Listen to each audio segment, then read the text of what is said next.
Part 3, Chapter 1. He did not know where he was. Presumably he was in the Ministry of Love, but there was no way of making certain.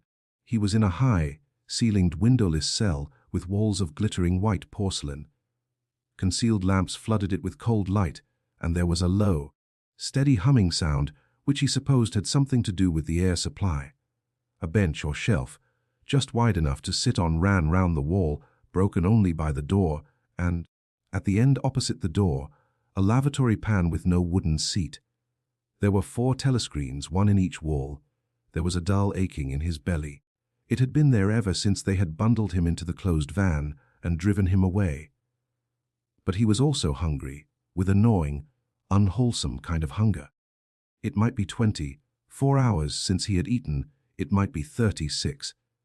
He still did not know, probably never would know, whether it had been morning or evening when they arrested him.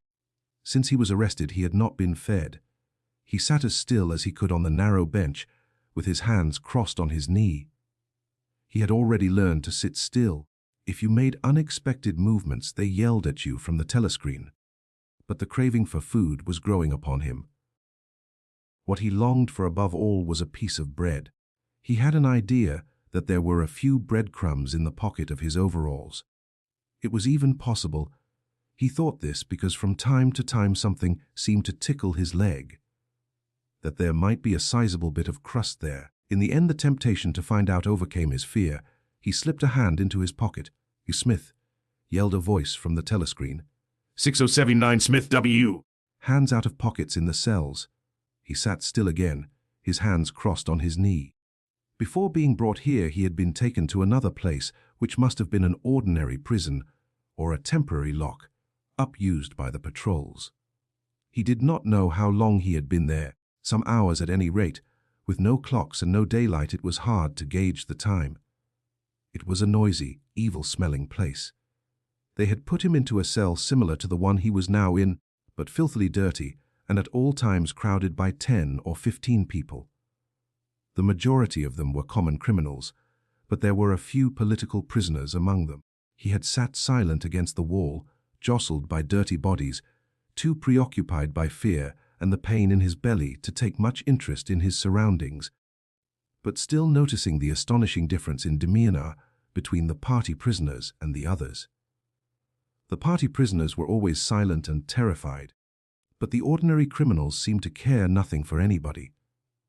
They yelled insults at the guards, fought back fiercely when their belongings were impounded, wrote obscene words on the floor, ate smuggled food which they produced from mysterious hiding places in their clothes, and even shouted down the telescreen when it tried to restore order. On the other hand, some of them seemed to be on good terms with the guards, called them by nicknames, and tried to wheedle cigarettes through the spy hole in the door. The guards, too, treated the common criminals with a certain forbearance, even when they had to handle them roughly. There was much talk about the forced labor camps to which most of the prisoners expected to be sent. It was all right in the camps, he gathered, so long as you had good contacts and knew the ropes. There was bribery, favoritism, and racketeering of every kind. There was homosexuality and prostitution. There was even illicit alcohol distilled from potatoes. The positions of trust were given only to the common criminals, especially the gangsters and the murderers, who formed a sort of aristocracy. All the dirty jobs were done by the politicals. There was a constant come and go of prisoners of every description: drug peddlers, thieves, bandits, black marketeers, drunks, prostitutes. Some of the drunks were so violent that the other prisoners had to combine to suppress them. An enormous wreck of a woman, aged about 60, with great tumbling breasts and thick coils of white hair, which had come down in her struggles, was carried in, kicking and shouting, by 4 guards, who had hold of her, one at each corner. They wrenched off the boots with which she had been trying to kick them, and dumped her down across Winston's lap, almost breaking his thigh bones. The woman hoisted herself upright and followed them out with a yell of "bastards." Then, noticing that she was sitting on something uneven, she slid off Winston's knees onto the bench. "Beg pardon, dearie," she said. "He wouldn't sat on you, only the buggers put me there. They don't know how to treat a lady, do they? She paused, patted her breast, and belched. Pardon, she said. I ain't meself, quite. She leant forward and vomited copiously on the floor. That's better, she said, leaning back with closed eyes. Never keep it down, that's what I say. Get it up while it's fresh on your stomach, like. She revived, turned to have another look at Winston, and seemed immediately to take a fancy to him. She put a vast arm round his shoulder and drew him towards her, breathing beer and vomit into his face. What's your name, dearie? She said. Smith, said Winston. Smith, said the woman. That's funny. My name's Smith, too. Why, she added sentimentally, I might be your mother. She might, thought Winston, be his mother. She was about the right age and physique, and it was probable that people changed somewhat after 20 years in a forced labor camp. No one else had spoken to him. To a surprising extent, the ordinary criminals ignored the party prisoners. The Pollits, they called them, with a sort of uninterested contempt. The party prisoners seemed terrified of speaking to anybody, and above all of speaking to one another. Only once, when two party members, both women, were pressed close together on the bench, he overheard amid the dinner voices a few hurriedly whispered words, and in particular a reference to something called Room 101, which he did not understand. It might be 2 or 3 hours ago that they had brought him here. The dull pain in his belly never went away, but sometimes it grew better and sometimes worse, and his thoughts expanded or contracted accordingly. When it grew worse, he thought only of the pain itself and of his desire for food. When it grew better, panic took hold of him. There were moments when he foresaw the things that would happen to him with such actuality that his heart galloped and his breath stopped. He felt the smash of truncheons on his elbows and iron shod boots on his shins. He saw himself groveling on the floor, screaming for mercy through broken teeth. He hardly thought of Julia. He could not fix his mind on her.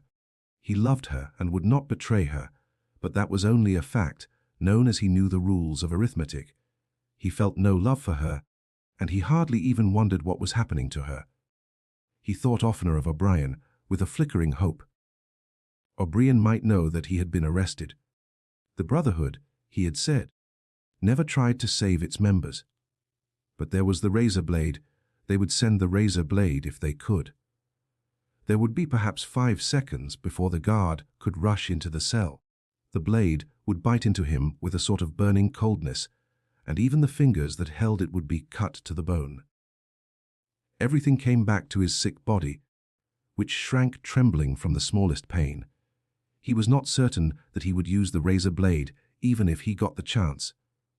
It was more natural to exist from moment to moment, accepting another 10 minutes' life even with the certainty that there was torture at the end of it. Sometimes he tried to calculate the number of porcelain bricks in the walls of the cell. It should have been easy, but he always lost count at some point or another. More often he wondered where he was, and what time of day it was. At one moment he felt certain that it was broad daylight outside, and at the next equally certain that it was pitch darkness. In this place, he knew instinctively, the lights would never be turned out. It was the place with no darkness. He saw now why O'Brien had seemed to recognize the illusion. In the Ministry of Love there were no windows. His cell might be at the heart of the building or against its outer wall. It might be 10 floors below ground or 30 above it. He moved himself mentally from place to place and tried to determine by the feeling of his body whether he was perched high in the air or buried deep underground. There was a sound of marching boots outside. The steel door opened with a clang. A young officer, a trim black, uniformed figure who seemed to glitter all over with polished leather, and whose pale, straight, featured face was like a wax mask, stepped smartly through the doorway. He motioned to the guards outside to bring in the prisoner they were leading. The poet Ampleforth shambled into the cell. The door clanged shut again. Ampleforth made 1 or 2 uncertain movements from side to side, as though having some idea that there was another door to go out of, and then began to wander up and down the cell. He had not yet noticed Winston's presence. His troubled eyes were gazing at the wall about a meter above the level of Winston's head. He was shoeless, large. Dirty toes were sticking out of the holes in his socks. He was also several days away from a shave. A scrubby beard covered his face to the cheekbones, giving him an air of ruffianism that went oddly with his large, weak frame and nervous movements. Winston roused himself a little from his lethargy. He must speak to Ampleforth and risk the yell from the telescreen.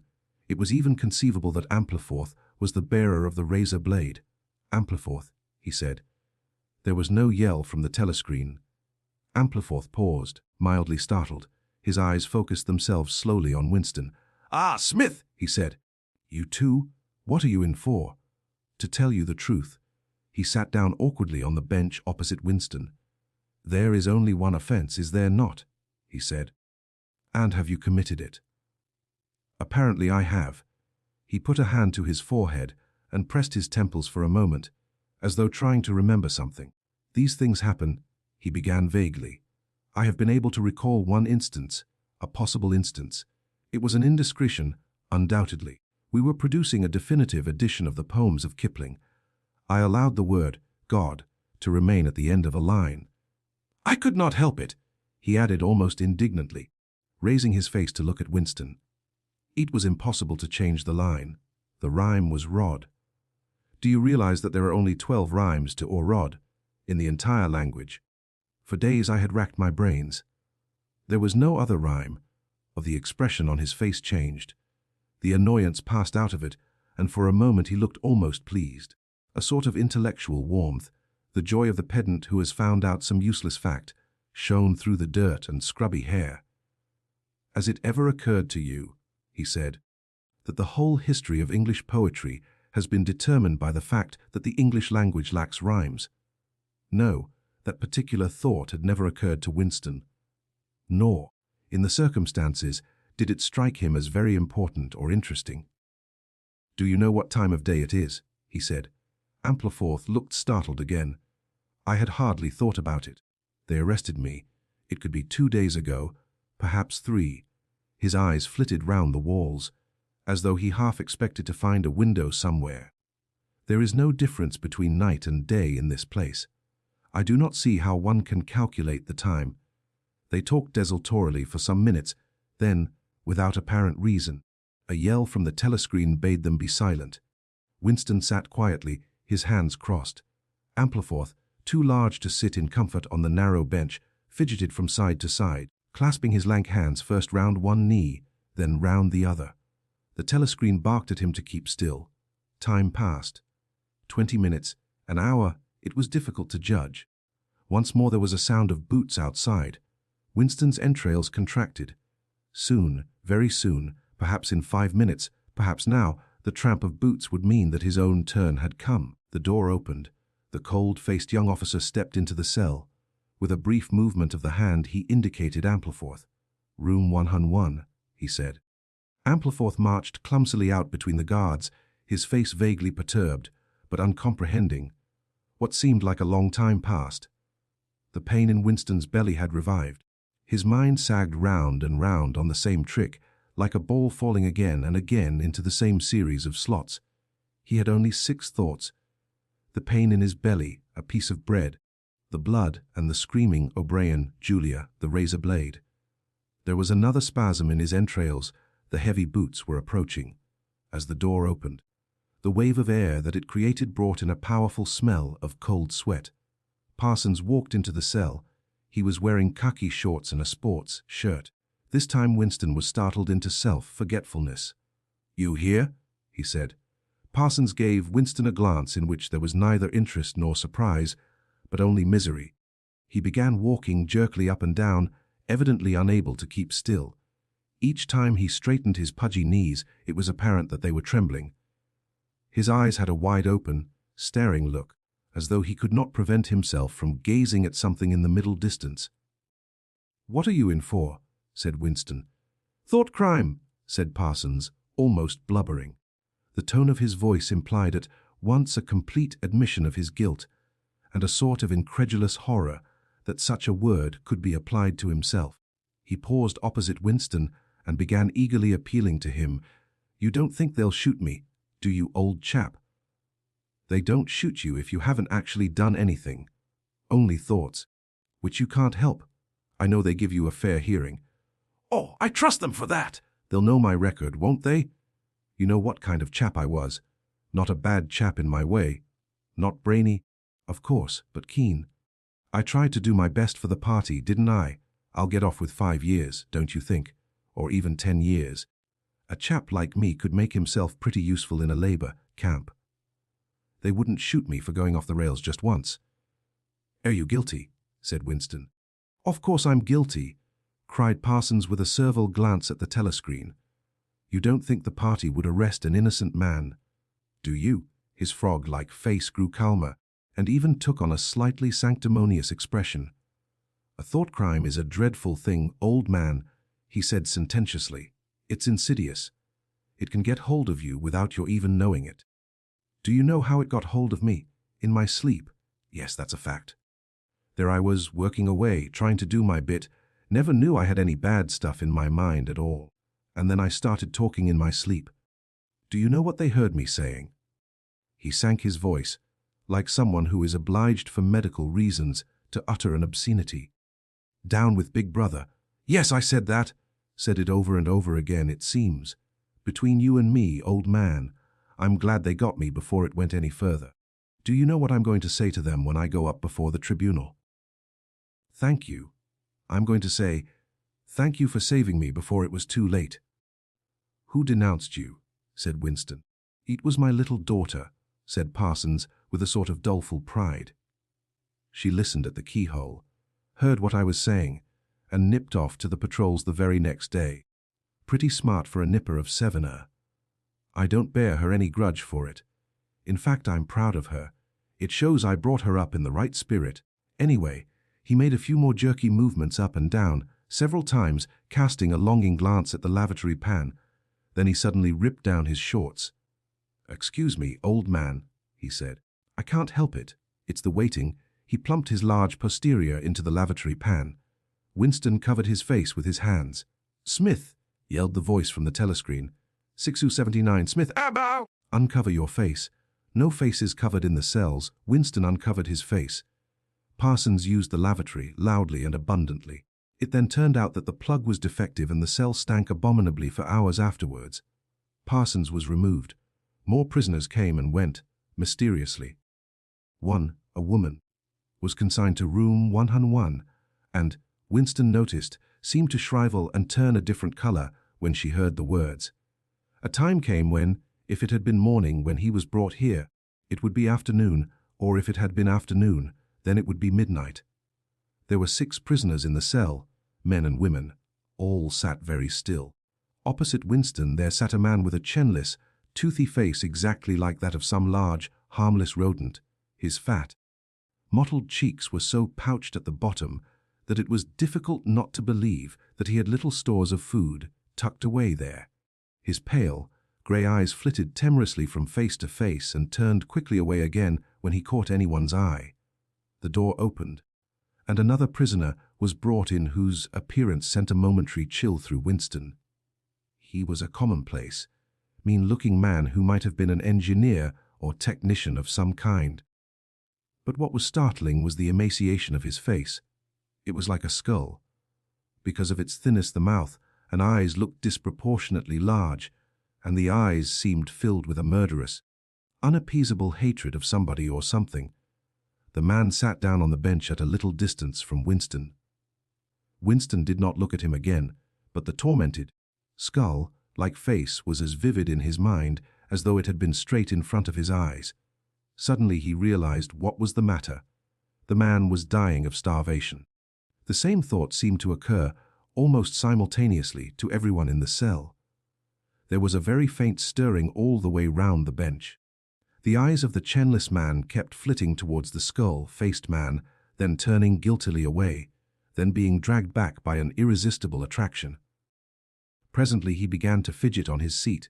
At last he stood up, waddled clumsily across the cell, dug down into the pocket of his overalls, and, with an abashed air, held out a grimy piece of bread to the skull-faced man.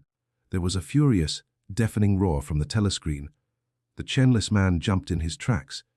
The skull, Faced man had quickly thrust his hands behind his back, as though demonstrating to all the world that he refused the gift. "Bumstead," roared the voice, 2713 Bumstead J. "Let fall that piece of bread." The chainless man dropped the piece of bread on the floor. "Remain standing where you are," said the voice. "Face the door. Make no movement." The chainless man obeyed. His large, pouchy cheeks were quivering uncontrollably. The door clanged open. As the young officer entered and stepped aside, there emerged from behind him a short, stumpy guard with enormous arms and shoulders. He took his stand opposite the chainless man, and then, at a signal from the officer, let free a frightful blow. With all the weight of his body behind it, full in the chainless man's mouth. The force of it seemed almost to knock him clear of the floor. His body was flung across the cell and fetched up against the base of the lavatory seat. For a moment he lay as though stunned, with dark blood oozing from his mouth and nose. A very faint whimpering or squeaking, which seemed unconscious, came out of him. Then he rolled over and raised himself unsteadily on hands and knees, amid a stream of blood and saliva. The two halves of a dental plate fell out of his mouth. The prisoners sat very still, their hands crossed on their knees. The chainless man climbed back into his place. Down one side of his face the flesh was darkening. His mouth had swollen into a shapeless cherry, colored mass with a black hole in the middle of it. From time to time a little blood dripped on to the breast of his overalls. His grey eyes still flitted from face to face, more guiltily than ever, as though he were trying to discover how much the others despised him for his humiliation. The door opened. With a small gesture the officer indicated the skull-faced man. "Room 101, he said. There was a gasp and a flurry at Winston's side. The man had actually flung himself on his knees on the floor, with his hand clasped together. "Comrade! Officer!" he cried. "You don't have to take me to that place. Haven't I told you everything already? What else is it you want to know? There's nothing I wouldn't confess, nothing. Just tell me what it is and I'll confess straight off. "Write it down and I'll sign it, anything." "Not room 11, room 11, said the officer. The man's face, already very pale, turned a color Winston would not have believed possible. It was definitely unmistakably a shade of green. "Do anything to me," he yelled. "You've been starving me for weeks. Finish it off and let me die. Shoot me. Hang me. Sentence me to 25 years. Is there somebody else you want me to give away? Just say who it is and I'll tell you anything you want. I don't care who it is or what you do to them. I've got a wife and 3 children. The biggest of them isn't 6 years old. You can take the whole lot of them and cut their throats in front of my eyes, and I'll stand by and watch it. But not room 101, room 101, said the officer. The man looked frantically round at the other prisoners, as though with some idea that he could put another victim in his own place. His eyes settled on the smashed face of the chainless man. He flung out a lean arm. "That's the one you ought to be taking." "Not me!" he shouted. You didn't hear what he was saying after they bashed his face. "Give me a chance and I'll tell you every word of it. He's the one that's against the party, not me." The guards stepped forward. The man's voice rose to a shriek. "You didn't hear him," he repeated. "Something went wrong with the telescreen. He's the one you want. Take him, not me." The 2 sturdy guards had stooped to take him by the arms. But just at this moment he flung himself across the floor of the cell and grabbed one of the iron legs that supported the bench. He had set up a wordless howling, like an animal. The guards took hold of him to wrench him loose, but he clung on with astonishing strength. For perhaps 20 seconds they were hauling at him. The prisoners sat quiet, their hands crossed on their knees, looking straight in front of them. The howling stopped. The man had no breath left for anything except hanging on. Then there was a different kind of cry. A kick from a guard's boot had broken the fingers of one of his hands. They dragged him to his feet. "Room 101, said the officer. The man was led out, walking unsteadily, with head sunken. Nursing his crushed hand, all the fight had gone out of him. A long time passed. If it had been midnight when the skull-faced man was taken away, it was morning. If morning, it was afternoon. Winston was alone, and had been alone for hours. The pain of sitting on the narrow bench was such that often he got up and walked about, unreproved by the telescreen. The piece of bread still lay where the chinless man had dropped it. At the beginning it needed a hard effort not to look at it, but presently hunger gave way to thirst. His mouth was sticky and evil-tasting. The humming sound and the unvarying white light induced a sort of faintness, an empty feeling inside his head. He would get up because the ache in his bones was no longer bearable, and then would sit down again almost at once, because he was too dizzy to make sure of staying on his feet. Whenever his physical sensations were a little under control, the terror returned. Sometimes with a fading hope he thought of O'Brien and the razor blade. It was thinkable that the razor blade might arrive concealed in his food if he were ever fed. More dimly he thought of Julia. Somewhere or other she was suffering, perhaps far worse than he. She might be screaming with pain at this moment. He thought, if I could save Julia by doubling my own pain, would I do it? Yes, I would. But that was merely an intellectual decision, taken because he knew that he ought to take it. He did not feel it. In this place you could not feel anything, except pain and foreknowledge of pain. Besides, was it possible, when you were actually suffering it, to wish for any reason that your own pain should increase? But that question was not answerable yet. The boots were approaching again. The door opened. O'Brien came in. Winston started to his feet. The shock of the sight had driven all caution out of him. For the first time in many years he forgot the presence of the telescreen. "They've got you too," he cried. "They got me a long time ago," said O'Brien with a mild, almost regretful irony. He stepped aside. From behind him there emerged a broad-chested guard with a long black truncheon in his hand. "You know him, Winston," said O'Brien. "Don't deceive yourself. You did know it. You have always known it." Yes, he saw now, he had always known it. But there was no time to think of that. All he had eyes for was the truncheon in the guard's hand. It might fall anywhere, on the crown, on the tip of the ear, on the upper arm, on the elbow to the elbow.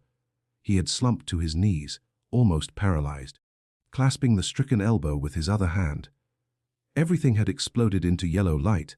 Inconceivable, inconceivable that one blow could cause such pain. The light cleared and he could see the other two looking down at him. The guard was laughing at his contortions. One question at any rate was answered. Never, for any reason on earth, could you wish for an increase of pain. Of pain you could wish only one thing, that it should stop. Nothing in the world was so bad as physical pain. In the face of pain there are no heroes. No heroes, he thought over and over as he writhed on the floor, clutching uselessly at his disabled left arm.